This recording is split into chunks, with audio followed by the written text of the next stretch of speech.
Look, George H.W. Bush passed, okay? And it's a sad day. He was a one-term president. You know, he did his job. People didn't like him. Some people liked him. The point is, don't celebrate death. Never. When John McCain died, I had people saying, "Tim, you're wrong. McCain was a bad person." All that. I'm like, look, it's not about that.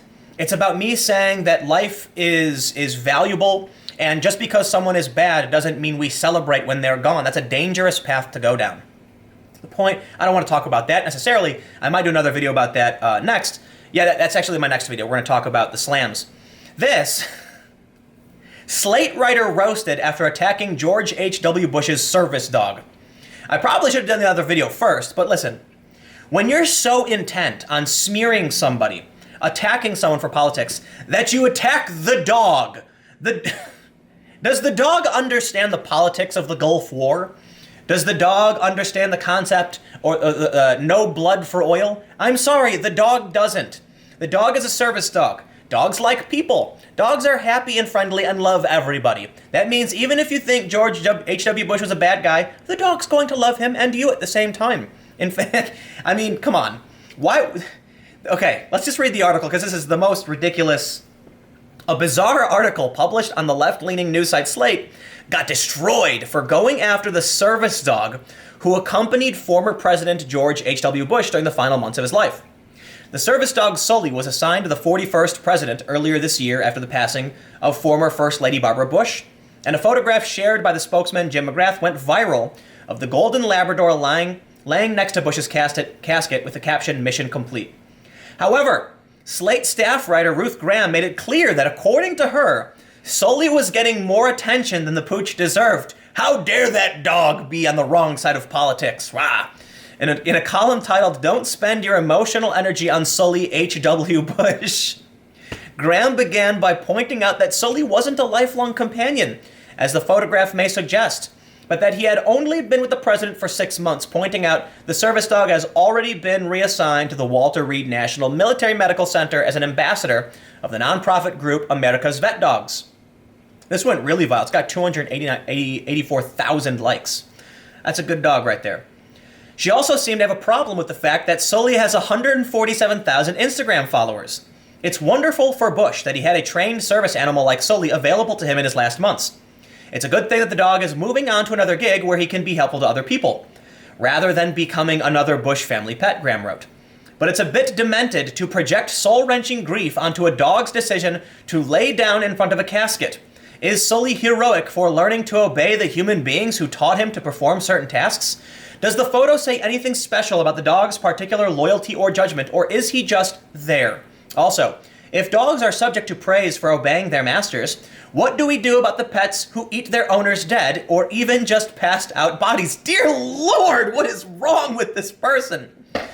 Let me tell you the wonderful story of Hachiko the dog, which I'm sure most of you probably know. Long story short, there was a Japanese professor who had a dog named Hachiko, and every day they would walk together to the train station. The professor would get on the train and go to the university, and Hachiko would go home. But Hachiko would come back later in the day and wait for his master to get off the train, and they would walk together back home. Except one day, the professor had a stroke at the university and died, and Hachiko sat at the train station waiting for him, but he never came back. Try as they might to remove Hachiko, he kept coming back.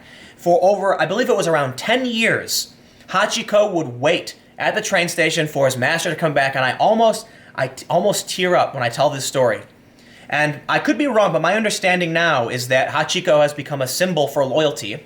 They erected a statue for Hachiko at the train station where he waited all those years for his master who didn't live. And that is why we as humans, they say we don't deserve dogs. Well, it's true that we didn't necessarily artificially select for dogs the way we did for other animals. Over time, we did breed dogs in certain ways to behave in certain ways, but my understanding of how dogs and humans came to be in this relationship was it was rather just environmental pressures pushed wolves and humans together, and they ended up becoming a net benefit to each other. So my understanding is that we evolved over time with wolves who eventually became dogs, and thus the dog is man's best friend. And dogs are extremely loyal. Not all dogs, of course not. Some dogs can be messed up and be bad dogs. We have a word for it. It's called bad dog. But when we see a dog act as a faithful companion, trust in the leadership of their owner, companion, I prefer to say, then we respect that. We respect that loyalty. Often, when we see a story, when we hear a story like Hachiko the dog, we know that, in a sense, that dog reflects back at us the loyalty we ourselves do not even have. That dogs are much more honorable and willing to say, I believe in you and I will stand by you and I will wait for you until I know for sure you are no longer there. They say that when a person passes, you should let the dog smell something of the person so the dog knows. They say the dog can smell the death. Because if the dogs believe that their companion, their owner, their master, whatever word you want to use, is still alive, they don't give up hope. They will mope about and mourn, wondering what happened. There are many other stories. There's a story about a Yorkshire Terrier that sat on the grave of his owner, refusing to leave in the graveyard. Just followed the people, went to the, saw it and just refused to give up. But let's read into the story, because the way they frame it, dogs apparently don't have emotions. You think in the 6 months Sully was with George H.W. Bush, they didn't have a bond? Of course they did. 6 months? That's what, 3.5 years in dog years, right? Dogs don't live as long as we do, so that's a long time in a dog's life that he was with them. And I assure you, if you've ever seen the movie Up, when the kid meets the dog and the dog has the voice translator, the dog says, I just met you, but I love you. And I feel like that's a great example of how dogs we perceive them to feel. Dogs love people. I assure you, the moment Sully met George H.W. Bush, he was happy and he loved him. And after 6 months, he developed a bond with him that he wouldn't with anyone else. And it is sad. Maybe the dog was just told to lay there and took a picture. Or maybe the dog's sad. I'm sure the dog is sad. Dogs get sad for simple things. My brother's got a dog. If you yell at him when he's all excited, he gets sad too. I'm sure this dog was much more emotional over the passing of someone he was with for 6 months. The photograph. In other words, it's not proof that Sully is a particularly good boy or that we don't deserve dogs, as countless swooning tweets put it Monday. On its own, it says almost nothing other than the fact that Sully was at one point in the same room as the casket of his former boss, she continued. This is simply a photograph of a dog doing something dogs love to do, lie down. Are you kidding me? Not only is it unlikely, as I mentioned, the dog probably cared about George H.W. Bush. Probably, I don't know for sure. Maybe it was just photo ops. Maybe they never actually understood. The point I'm making is, I'm sure the dog cared. Dogs love people. But she's also just stripping away the joy that people are trying to get out of this photo. Total buzzkill. Let's say, for a moment, the dog was just told to lie down. The dog doesn't care about anybody. Can we not at least enjoy the idea that the dog feels the same pain that we do? We know dogs do. We know dogs feel emotion. We have a bond with these animals.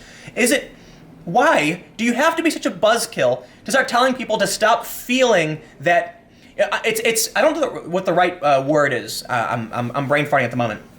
Where you kind of feel a sad joy when you respect the feeling of the animal as it lays in mourning next to the casket of someone it used to have a bond with.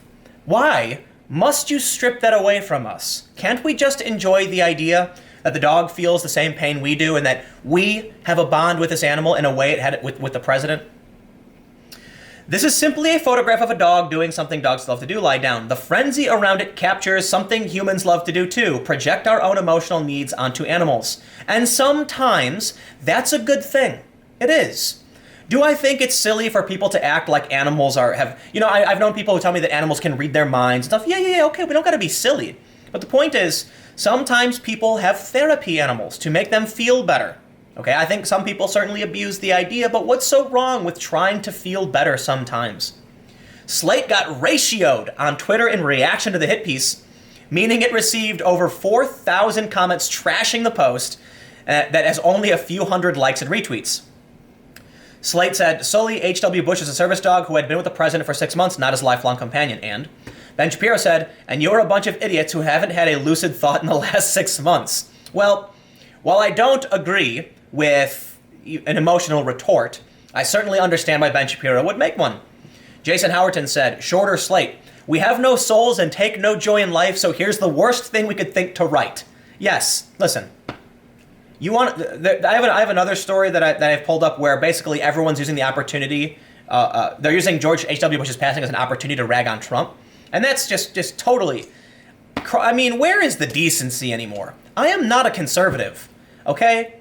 But I think there's something inherent to some people, and it's not unique to the conservatives. I'm saying, like, I feel like so many people who work at Slate, this kind of regressive, mainstream, identitarian leftist, they don't have empathy. They claim to have empathy when they really don't. They don't.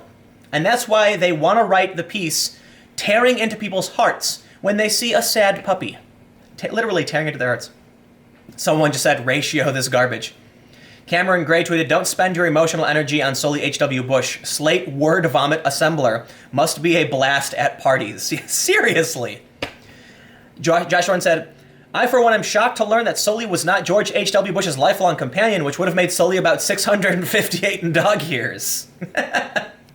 Connor Rogers said, I would like to report a tweet. This is a good one. Meredith McGraw said, a cat wrote this. Yes, quite.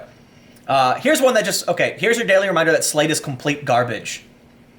Andy Nyoja said, bitter. Yeah, I think that sums it up. Just bitter. Jay Caruso said, I'm glad she's around to get us plebes. I'm glad she's around to let us plebs know that Sully isn't 658 in dog years. Yes, we get it. Sully is a dog that hasn't been around all of his life, but it's still a sad day for a lot of people. You don't want to celebrate death, and can you leave the dog alone? Why would you write this piece? It's so weird. I'll tell you why. Because people are using this as an opportunity to smear Trump. And that's the next story. Stick around. That video should be up on my channel. Just click my channel. You'll see it.